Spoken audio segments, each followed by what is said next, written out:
దేవుని ఘనమైన నామమునకు మహిమ కలుగును గాక. మన ప్రభువును రక్షకుడును నైన యేసుక్రీస్తుల వారి యొక్క ప్రశస్తమైన నామమునకే మహిమ, ఘనత, ప్రభావములు యుగ యుగములకు కలుగును గాక. సర్వాధికారి అయిన మంచి దేవుడు ఆయన యొక్క గొప్ప కనికరమును బట్టి మరొక శ్రేష్టమైన శుభదినములో దేవుని మాటలు మనము ధ్యానం చేయుటకు దేవుడు మనకు అనుగ్రహించిన ఈ గొప్ప సదవకాశమును బట్టి దేవాది దేవునికి మనము ఎంతగానో స్తుతులు చెల్లించబద్దులమై ఉన్నాము. అదే సమయములో ప్రతిదినము దేవుని వాక్యము ద్వారా ఎంతగానో ఆత్మీయ మేలులు పొందుకుంటూ ఉన్నటువంటి దేవుని ప్రియబిడ్డలైన మీ అందరిని బట్టి నేను ప్రభువునకు స్తుతులు చెల్లిస్తూ వాక్య వీక్షకులైన మీ అందరికీ వందనములు తెలియచేయచ్చు ఉన్నాను. ప్రియులారా, బాగున్నారు కదండి అందరూ? మీ అందరి ఆత్మీయ క్షేమము నిమిత్తమై, అలాగే నా ఆత్మీయ క్షేమము నిమిత్తమై పరిశుద్ధాత్ముడైన దేవుడు ప్రతిదినము మనలను దర్శించి కొన్ని విషయాల ద్వారా మాట్లాడుతూ ఉన్నాడు. ఆయన మాటలు చాలా శక్తి కలిగినవి, ఆయన మాటలు చాలా ప్రభావము కలిగినవి. విశ్వసించండి. ఈ దినమున ప్రభు పాదముల చెంత ప్రార్థిస్తూ ఉన్నప్పుడు దేవుడు మీతో చెప్పమన్న మాట ఏమిటి అనగా, దేవుడు విడిపించుట ద్వారా కలిగే మేలులు ఏవి? దేవుడు ఒక వ్యక్తిని విడిపించుట ద్వారా కలిగే మేలులు ఏవి? బైబిల్ గ్రంథంలో ఆయన తన జనాంగాన్ని, అలాగే తన స్వాస్థ్యమైనటువంటి వారిని కొన్ని పరిస్థితుల గుండా వెళ్తూ ఉన్నప్పుడు వారిని విడిపిస్తూ వచ్చాడు. అలాగ విడిపించినప్పుడు వారి జీవితంలో చాలా గొప్ప కార్యాలు జరిగాయి. దేవునియందు ప్రియులారా, ఇలాంటి సందేశాలు ఇదివరకు నేను చాలా చెప్పాను. విడుదల అని, విడిపించుట అని రకరకాలైన కోణాల్లో పరిశుద్ధాత్ముడు మాట్లాడుతూ వస్తున్నాడు. ఈ దినమున కూడా ఆయన ఒక ప్రత్యేకమైనటువంటి రీతిలో ఆయన ఒక వ్యక్తిని విడిపిస్తే అది దేని నుంచి అనేది కూడా మీకు వివరిస్తాను.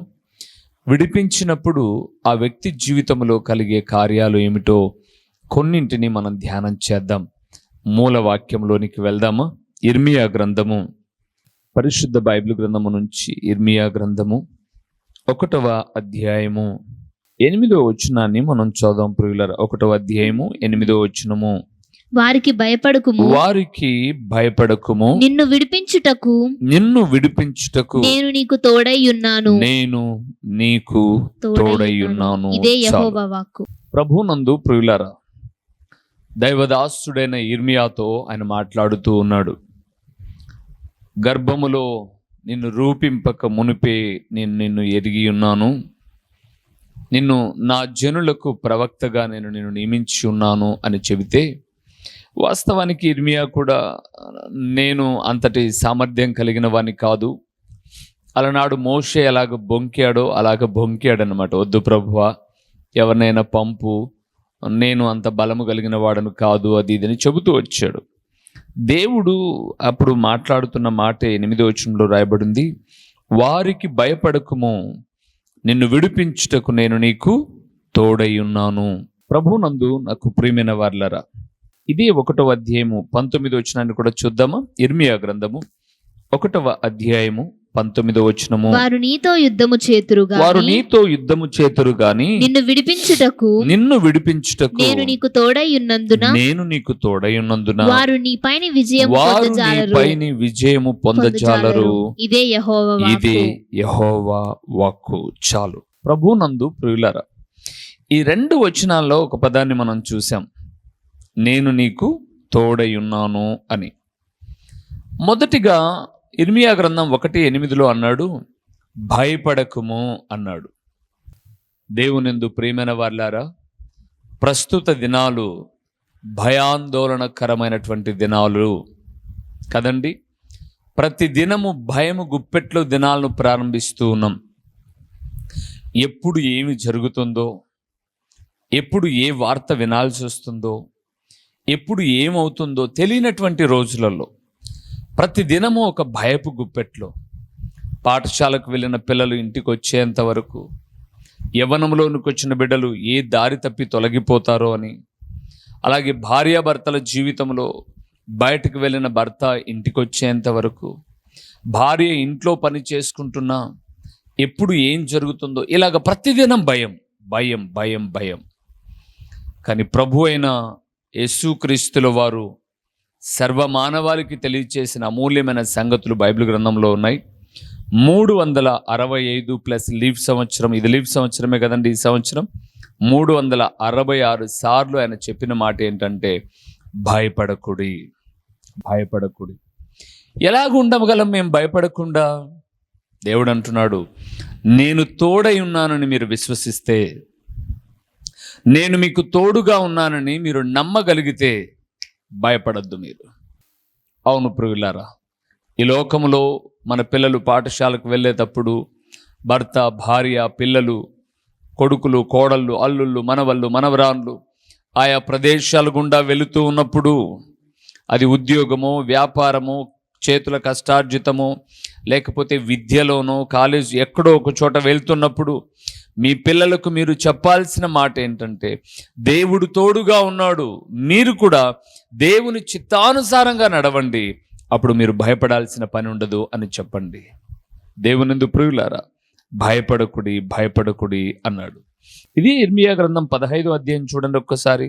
15వ అధ్యాయము 20వ వచనాన్ని ఒక్కసారి మనం చూద్దాం. అప్పుడు నిన్ను ఈ ప్రజలను పడగొట్టజాలని ఇత్తడి ప్రాకారముగా నేను నిన్ను నియమించెదను, నిన్ను రక్షించుటకును నిన్ను విడిపించుటకును నేను నీకు తోడై ఉన్నాను గనుక వారు నీ మీద యుద్ధము చేయుదురు గాని నిన్ను జయింపకపోదురు అని యెహోవా సెలవిచ్చుచున్నాడు. చాలా ధైర్యంతో కూడిన మాట ప్రియులారా. అక్కడ అన్నాడు, నిన్ను రక్షించుటకు, విడిపించుటకు నేను నీకు తోడుగా ఉన్నాను. అలాగని నీ మీదికి సాతానుడు రాడా? వస్తాడు. సాతానుడు తన అనుచరులను పురికొల్పుతాడు. అయితే ఒకటి గుర్తుపెట్టుకో, నీతో యుద్ధము చేయుదురు గాని వారు నిన్ను జయింపరు. దేవునందు ప్రియమైన వాళ్ళారా, ఈ లోకంలో కొన్ని శ్రమలు వస్తాయి కానీ, అందుకే నాకు బాగా ఇష్టమైన మాట అండి, ఎవరైనా బలహీనపడి, దేవుని బిడ్డలు బలహీనంగా ఉన్నప్పుడు, అనారోగ్యంగా ఉన్నప్పుడు, లేదా ఏదైనా ఆపదల గుండా వెళ్ళినప్పుడు, నేను వారిని వెళ్ళి ఒక వాక్యము ద్వారా హెచ్చరిస్తాను. నిజంగా దైవికమైన భయం కలిగిన వారైతే కీర్తన 37:23 నుంచి ఉన్న మాటలు చూస్తున్నప్పుడు దావీదు అంటాడు, నేను చిన్నవాడనై ఉంటిని, ఇప్పుడు ముసలివాడనై ఉన్నాను, ఆయనను నీతిమంతులు విడవబడుట కానీ వారి సంతానము నేను భిక్షమెత్తుట కానీ చూచుండలేదు అని అంటూ దానికి ముందు ఒక మాట అన్నాడు, యెహోవా అతని చెయ్యి పట్టుకొని ఉన్నాడు గనుక అతడు నేలను పడినను లేవలేకయుండడు అంటాడు.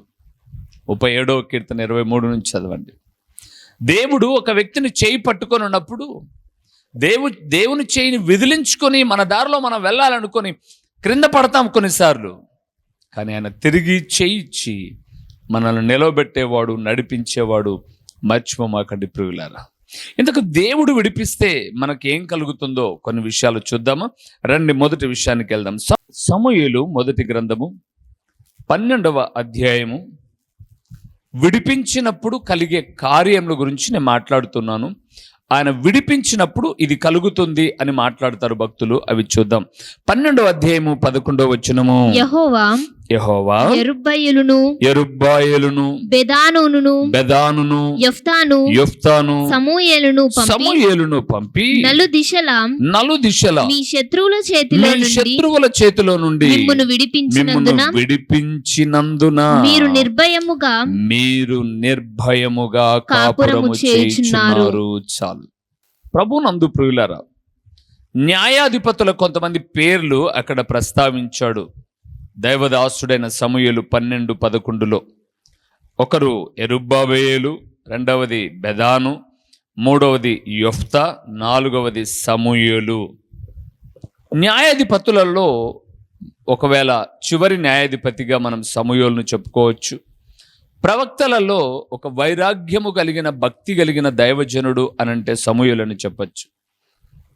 దేవుడు సమూయేలు ద్వారా మాట్లాడుతూ అంటున్నాడు, శత్రువుల నలుదిశలా మీ శత్రువుల చేతిలో నుండి మిమ్మల్ని విడిపించినందున మీరు ఎలాగున్నారో తెలుసా? నిర్భయముగా ఉన్నారు. దేవునిందు ప్రియమైన వారలారా, దేవుడు ఒక వ్యక్తిని విడిపించినప్పుడు శత్రువుల నుంచి, అపవాది అయిన సాతాను చేతిలో నుంచి, సాతాను అనుచరుల చేతిలో నుంచి, లోకములో ఉన్న కొన్ని వ్యాధుల నుంచి, బాధల నుంచి, భయంకరమైనటువంటి పరిస్థితుల గుండా మనల్ని విడిపించినప్పుడు మనకు కలిగే ధైర్యం ఏంటో తెలుసా? నిర్భయముగా. ఈ మాట ఎంత బాగుందండి. ఈ మాట నిర్భయముగా అంటే భయము లేకుండా, దిగులు లేకుండా, చింత లేకుండా. గుర్తుపెట్టుకోండి ప్రియులారా, నిర్భయముగా. ఎంత గొప్ప మాట అండి ఈ మాట. ఎప్పుడు కలుగుతుంది నిర్భయము? శత్రువుల చేతిలో నుంచి విడిపించబడినప్పుడు కలిగేదే నిర్భయం. ఈరోజు చాలా మటుకు ప్రభునందు ప్రియులారా, ప్రపంచాన్ని వణికించిన ఒక జబ్బు కరోనా కదండి. ప్రపంచాన్ని వణికించిన జబ్బు. First way, second way, third వే, ఫోర్త్ వే, ఇలాగ ఎన్నో వేలు వెళ్ళిపోయాయి. చివరికి వేలన్నీ వెళ్ళిపోయిన తర్వాత ఏం భయపడాల్సిన పని లేదు. ఒక డోలో 650 వేసుకున్న ఆ యొక్క సిమ్టమ్స్లో నుంచి బయటకు వచ్చేయచ్చు. సో ఒక ధైర్యంతో కూడిన వార్త ఈ వైద్య శాస్త్రంలో నిపుణులైన వారు చెప్పగానే ఇప్పుడు కరోనా అంటే ఏం కావడంలా? భయపడ్డంలా. కరోనా అనేది ఇప్పుడు ఒక మలేరియా, డెంగ్యూ, టైఫాయిడ్ ఎక్సెట్రా అలాగా తయారైపోయి ఇప్పుడు భయపడ్డంలా. కానీ ప్రారంభ దినాల్లో ఎంత భయపడ్డారు. భార్య ఆ గదిలో, భర్త ఈ గదిలో, పిల్లలు అక్కడ, తల్లిదండ్రులు ఇక్కడ, వృద్ధులు అక్కడ, యవనస్తులు ఇక్కడ. ఒకరితో ఒకరికి మాటలు లేవు. ఒకరితో ఒకరు కలుసుకొని ఏదన్నా పంచుకున్న సందర్భాలు లేవు. ఎందుకు? అప్పుడు శత్రువు భయానికి లోను చేశాడు. కానీ ఇప్పుడు నిర్భయం వచ్చింది. ఒక జబ్బుకు మెడిసిన్ కనుక్కున్న తర్వాత నిర్భయం వచ్చినట్టుగా ప్రతి శత్రువు నుంచి విడిపించగలిగిన సామర్థ్యము కలిగిన దేవుడు నీకు తోడై ఉన్నాడు అని నువ్వు విశ్వసించగలిగితే నిర్భయముగా ఉండవచ్చు. నువ్వు భయపడాల్సిన పని లేదు సహోదరి సోదరుడా, నిర్భయముగా. అందుకే సమూయేలు అంటున్నాడు నిర్భయముగా. చూస్తారా ఒక మాట? ద్వితీయోపదేశకాండము 33వ అధ్యాయము 28వ వచనాన్ని ఒకసారి మనం చూద్దాం.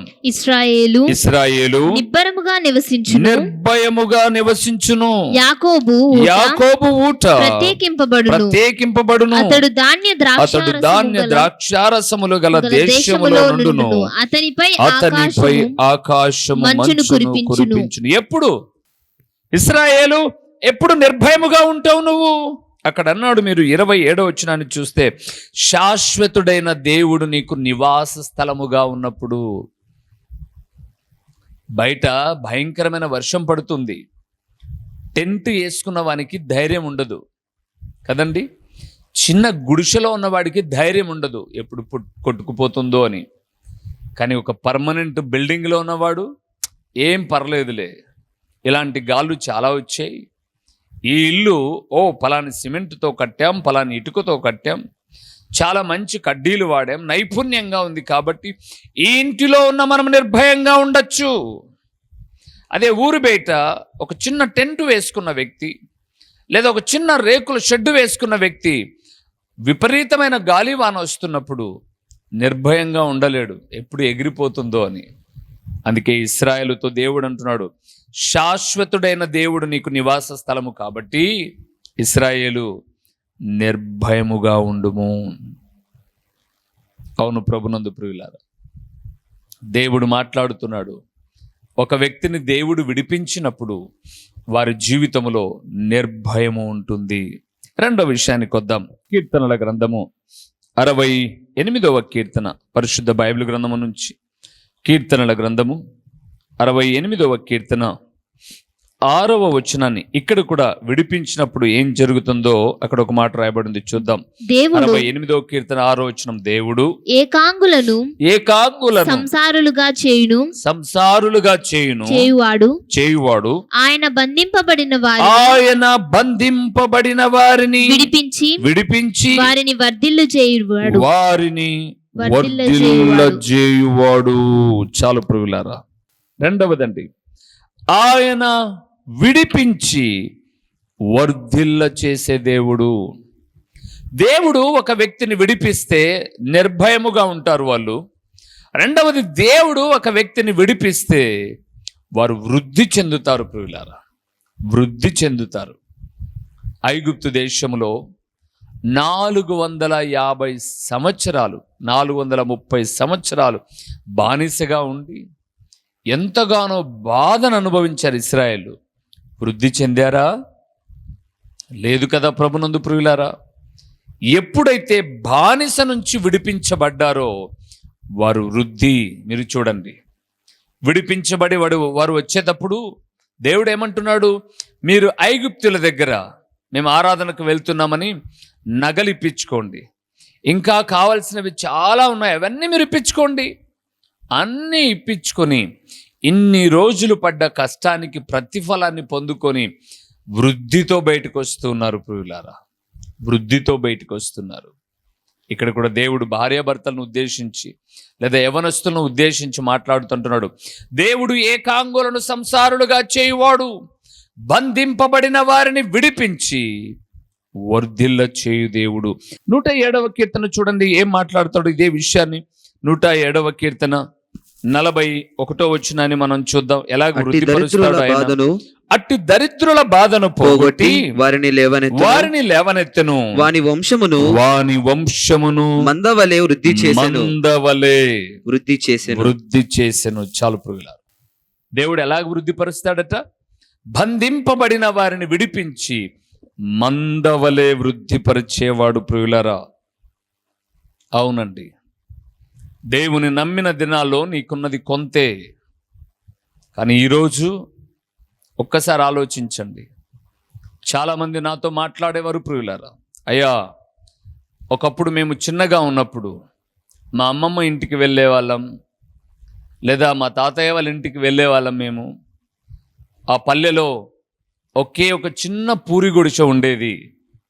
చాలామంది చెప్పారండి నాతో, ఆ పూరి గుడిసెలో నేను, మా అవ్వ, తాత, మా నాన్న, మా అమ్మ, మాకు కలిగిన పిల్లలు, లేకపోతే మాకు పెళ్ళిళ్ళైన తర్వాత మా అన్న వదిన, అక్క, బావ, ఇలాగ అందరూ మా ఇంట్లో ఉండేవాళ్ళం. సరైన వసతులు ఉండేవి కాదు, వనరులు ఉండేవి కాదు. అలాంటి మమ్మల్ని ప్రభువు దర్శించాడు, మా పాపము నుంచి మమ్మల్ని విడిపించాడు. యేసు ప్రభుల వారిని మా స్వరక్షకునిగా మేము అంగీకరించాం. ఈరోజు మా స్థితి ఎలాగుంది అనంటే, ఇంట్లో ఎంతమంది పిల్లలు ఉంటే అంతమందికి సరిపడా చక్కటి వనరులు. పిల్లలకు ఒక బెడ్రూమ్, పెద్దలకు ఒక bedroom, hall, dining table, kitchen, ఇంకా ఎన్ని లేండి. ఎలా కలిగాయండి వృద్ధి? దేవునందు ప్రియులారా, నువ్వు పాపపు బంధకాలలో నుంచి విడిపించబడితే నా ప్రభువు నిన్ను వృద్ధిపరిచేవాడు. ఎలాగా? మందవలే. అవును, మంద అన్నప్పుడు యాకోబు దగ్గరికి వెళ్తే తన మామైన లాబాను దగ్గర ఆ గొర్రెల మేకలు మేపడానికి వెళ్ళాడు. ఆయన వెళ్ళిన తర్వాత మంద దినదినము వృద్ధి చెందుతూ వచ్చింది. చివరికి తన బానిస కాలం అంతా అయిపోయింది. రాహేలు కోసం 14 ఏళ్ళు లైఫ్ చేశాడు పూర్తిగా. అటు నుంచి మామ ఎంతకాలం నీ దగ్గరే ఉండాల్సిందేనా? ఇంకా నేనంటూ ఏమి సంపాదించుకోద్దా, నాకు భార్య పిల్లలు అవుతున్నారు అంటే నువ్వేం కావాలనో చెప్పు, ఎదుగో ఇలాగా సారాలున్నవి నావి, చారాలు లేని నీవి, నేను పనిచేసే ఈ కాలం అంతా కూడా ఇలాగ ఉంటాను అని అంటే ఓకే అని అన్నాడు. దేవుడు అనుగ్రహించాడు.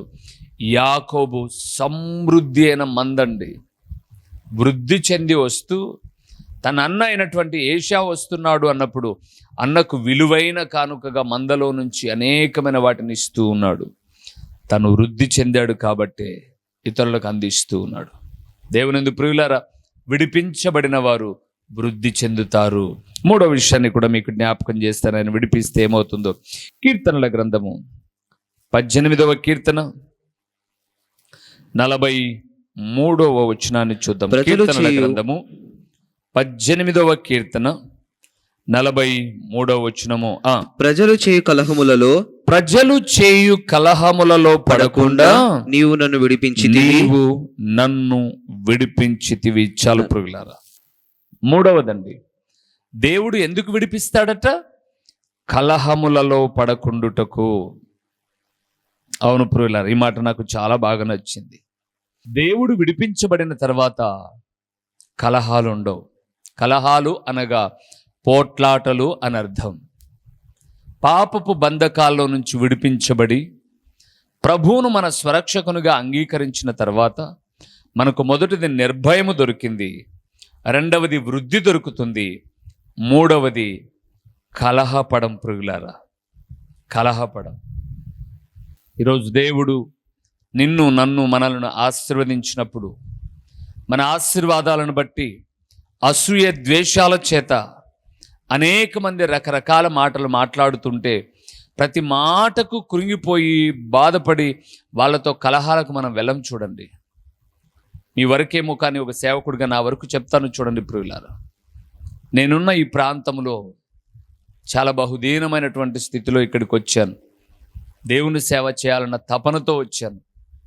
వచ్చిన తర్వాత దేవుని మహాకృప, సేవ కొరకై ఈ చిన్న స్థలాన్ని ప్రభు అనుగ్రహించాడు. అనగా ఇప్పుడు మేమున్న మందిరం, ఈ స్థలంలో మేము ఆరాధన చేసుకోవాలని ఈ ఖాళీగా ఉన్న స్థలాన్ని చక్కగా చేసి ఒక చిన్న రేకుల షెడ్ వేసుకుందాం అని అన్నప్పుడు చాలా కలహాలు వచ్చాయి. అంతకుముందు నేను సేవలోకి రాకముందు చాలా కోపిష్టిని. అటువైపునున్నవాడు నన్ను ఎంత కొడతాడో నాకు తెలియదు, కానీ ముందు వెళ్ళి మిందపడి కొట్టేవాడిని. అంత కోపిష్టిని. కానీ ఎప్పుడైతే దేవుడు నన్ను పాప బంధకాల నుంచి విడిపించాడో కలహాలు మానేను ప్రియులారా. ఎవడెవడో వచ్చి తిట్టేవాడు, ఎవరెవరో వచ్చి రకరకాలుగా నీచంగా మాట్లాడేవాళ్ళు, తోసేవాళ్ళు కూడా, మనుషుల మీద చేయి పెట్టేవాళ్ళు. తిరగబడితే తెలుసు కదండి, మనిషికి మనిషి ఎక్కువ కాదు అని అంటాం కదా. కానీ కలహపడ్డం నేర్చుకోవాలా. నా పక్షముగా ప్రభు పోరాడుతాడు, పగ తీర్చుకొనుట ఆయన పని అని నేను మౌనం వహించడం నేర్చుకొని తగ్గించుకొని వెళ్ళిపోతూ. అందుకే బైబిల్ గ్రంథంలో మీరు చూడండి, అబ్రహాము లోతు ఇరువురు ఉన్నారు. మీరు ఆదికాండం 13వ అధ్యాయం తర్వాత చదువుకోనండి. అబ్రహాము లోతు బాగానే ఉన్నారు, కానీ అబ్రహాము పశువుల కాపరులకు, లోతు పశువుల కాపరులకు ఏమైంది? గొడవలు వచ్చాయి. గొడవలు రాగానే అబ్రహాము పెద్దరికంతో ఏమంటున్నాడు? లోతు, మనం తోడబుట్టిన బంధువులం రా, మన మధ్య కలహాలు ఉండకూడదు. నీకేం కావాలో కోరుకో. నువ్వు తూర్పుకి వెళ్తే నేను పడమటకు వెళ్తా, నువ్వు పడమటకు వెళ్తే నేను ఉత్తరం వెళ్తా, నువ్వు ఉత్తరం వెళ్తే నేను దక్షిణ వెళ్తా, కానీ మన మధ్యలో ఏముండకూడదు? కలహం ఉండకూడదు అన్నాడు. ఈరోజు కూడా ప్రియులారా, మౌనంగా ఉన్నప్పుడు, ఎవరితో ఏం అనుకోకుండా ఉన్నప్పుడు ఎవరెవరో మరుగుతూ ఉంటారండి. మరుగిన వారందరి మీదకి కలహపడం కారణం ఏంటో తెలుసా? దేవుడు విడిపించింది కలహపడుటకు కాదు. కలహపడితే, పోట్లాడితే లోకస్తులకు మనకు తేడా ఏముంటుంది చెప్పండి? అందుకే దేవుని వాక్యం ఉంటుంది, కలహాలు ఉండకోకుండా విడిపిస్తాడు ఆయన. కలహాలలో పడకోకుండా ఈ రోజు వరకు ఒక దేవుని సేవకుడిగానండి, ఈ రోజుకు కూడా, ఈ సువార్త ప్రకటిస్తున్న ఈ క్షణము వరకు కూడా అసూయ ద్వేషాల చేత మంచిగా బ్రతకండి అన్నందుకు, మంచి వాక్యాన్ని అందించినందుకు, వాక్యములో తప్పు ఉంటే నన్ను ఏమైనా మాట్లాడండి, నేను సంతోషిస్తాను. కానీ వాక్యాన్ని ఉన్నది ఉన్నట్లుగా ప్రకటిస్తున్నందుకు, నాతో కలిసి ఆరాధించేవారు సైతం నా మీద ఒక విధమైనటువంటి భావన కలిగి నా దగ్గరికి రావాల్సిన వాళ్ళు నాకు దూరం అయిపోతున్నా కూడా, నేనేం తప్పు చేశానని దూరంగా ఉంటున్నారు, నేనేం తప్పు చేశానని పదుగురితో రకరకాలుగా మాట్లాడుకుంటున్నారు అని అనను, కానీ కలహపడను ప్రియులారా. ప్రభువా, వారు తెలుసుకునేటట్టుగా సహాయం చేయని అడగడం మాత్రం ప్రభువుని అడుగుతూ ఉంటాను. దేవుడు విడిపించాడు అని అంటే, దేవుని ప్రియబిడ్డలారా, కలహాలలో ఉండం, మనం కలహాలలో పడం. చివరిగా ఇంకొక మాట చెప్పి నేను ముగిస్తాను. సమూయేలు మొదటి గ్రంథం 12వ అధ్యాయము 10వ వచనాన్ని చూద్దాం మరొక్కసారి. సమూయేలు మొదటి గ్రంథం 12వ అధ్యాయము 10వ వచనము అంతట వారు మేము యెహోవాను విసర్జించి బయలుదేవతలను అష్టారోతు దేవతలను పూజించినందున పాపము చేసితిమి. మా శత్రువుల చేతిలో నుండి నీవు మమ్మును విడిపించిన ఎడల మేము నిన్ను సేవించదమని యెహోవాకు మొరపెట్టగా. చాలు ప్రియులారా, సమూయేలే ప్రార్థన చేస్తున్నాడు. ఇశ్రాయేలు పక్షముగా ఇశ్రాయేలు కూడా ప్రార్థన చేస్తూ ఉన్నారు. ఇశ్రాయేలు ఏమని ప్రార్థన చేస్తున్నారు అంటే, దేవా నీవు మమ్మును విడిపించిన ఎడల మేము నిన్ను సేవించెదము. అంటే ఆరాధిస్తాం ప్రభువా. విడిపించిన వారు ఆరాధికులుగా ఉంటారు ప్రియులారా. ఈరోజు ఈ మాట వింటున్న దేవుని కుమారుడా, దేవుడు నిన్ను నన్ను పాపపు బంధకాల్లో నుంచి విడిపించాడు. ఆరాధిస్తూ ఉన్నామా? ఆరాధికులుగా ఉన్నామా? క్రమమైన ఆరాధికులుగా ఉన్నామా? ప్రభు దినాన ఎక్కడుంటున్నాం మనం? ఆదివారపు దినాన ఎక్కడుంటున్నాం? నియామక కూడికలలో ఎక్కడుంటున్నాం? ఒక్కసారి ఆలోచన చేయండి. ఇశ్రాయేలు అన్నారు, నీవు మమ్మల్ని విడిపిస్తే మేము నిన్ను ఆరాధిస్తాం ప్రభువా. దేవుడు మనల్ని విడిపించాడు. ఎందుకో తెలుసా? మనము ఆయనను ఆరాధించుట కొరకు. అందుకే కీర్తనాకారుడు అంటాడు 50వ కీర్తన 15వ వచనములో, ఆయన విడిపిస్తే నేను మహిమ పరుస్తాను అంటారు. మహిమ అనగా గౌరవము అని. నన్ను విడిపించిన దేవుణ్ణి నేను గౌరవిస్తాను. నా మాటల ద్వారా, నా చూపుల ద్వారా, నా క్రియల ద్వారా, నా తలంపుల ద్వారా ఆయనకు గౌరవం కలిగే రీతిగా నేను నడుచుకుంటాను అని. దేవునందు ప్రియమైన వారలారా, దేవుడు నిన్ను నన్ను విడిపించినప్పుడు మొదటిది నిర్భయంగా బ్రతికే అవకాశం ఉంది. ఆయన విడిపించాడు కాబట్టి ఈరోజు నిర్భయంగా ఉన్నాం. ఆయన విడిపించాడు కాబట్టే ఈరోజు వృద్ధి చెందాం. ఆయన విడిపించాడు కాబట్టే కలహాలకు దూరంగా ఉంటున్నాం. ఆయన విడిపించాడు కాబట్టే దేవుని ఆరాధిస్తూ ఉన్నాం.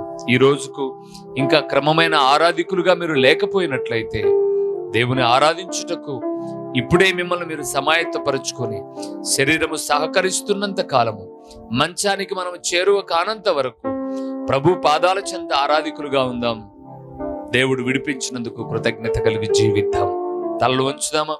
కళ్ళు మూసి ప్రార్థన చేద్దాం. దేవా నన్ను విడిపించినందుకు స్తోత్రములని. ఒకవేళ వాక్యం వింటూ ఇంకా మీరు విడిపించబడినట్లయితే, నా ప్రభువు విడిపించువాడు, ఓర్పు కలిగి ఆయన పాదాల చెంత ప్రార్థన చేయండి. ప్రార్థన చేసుకుందాం. ఓ ప్రేమ కలిగిన దేవా, దయగలిగిన పరలోకపు తండ్రి, మీ ఘనమైన నామమునకు స్తోత్రములు చెల్లిస్తూ ఉన్నాం. ఇర్మియా గ్రంథం 1వ అధ్యాయం 8వ వచనములో, నేను నిన్ను విడిపిస్తాను భయపడకు ఇర్మియా అన్నప్పుడు, ఇదిగో విడిపించడం వల్ల కలిగే లాభాలేంటో, విడిపించినప్పుడు మేము ఏం చేయాలో మీ లేఖనాల్లో కొన్ని విషయాలు మేము చూస్తున్నప్పుడు తండ్రి, అమూల్యమైన పరలోకపు సంగతులు మీరు మాట్లాడుతూ వచ్చారు. ఈ మాటలు వినిన మేము కేవలం వినువారు మాత్రముగా కాకుండా ఈ వాక్య ప్రకారముగా ప్రవర్తించి నిర్భయముగా, వృద్ధిలో, కలహపడక మిమ్మల్ని ఆరాధించే బిడ్డలుగా మేము నిలిచుండినట్టు కృప చూపుమని, ప్రకటించబడిన పరలోకపు సంగతులు వ్యర్థముగా పోకుండా సారవంతమైన నేలను పడిన విత్తనమోలే 30 60 100 ఫలింపచేసి మీ ఘననామమునకు మహిమ ఘనత ప్రభావాలు మీరు కలుగు చేసుకొనుమని యేసు నామములో అడిగి పొందియున్నాము తండ్రి. ఆమేన్. మా చిరునామా దైవజనులు బ్రదర్ ఓ రూబేన్ గారు, క్రీస్తు ప్రార్థనా మందిరం, డోర్ నెంబర్ 1-10-386, నగరిగుట్ట, పులివెందుల, కడప జిల్లా. మీ ప్రార్థనా అవసరాల కొరకై సెల్ నంబర్ 9989067409.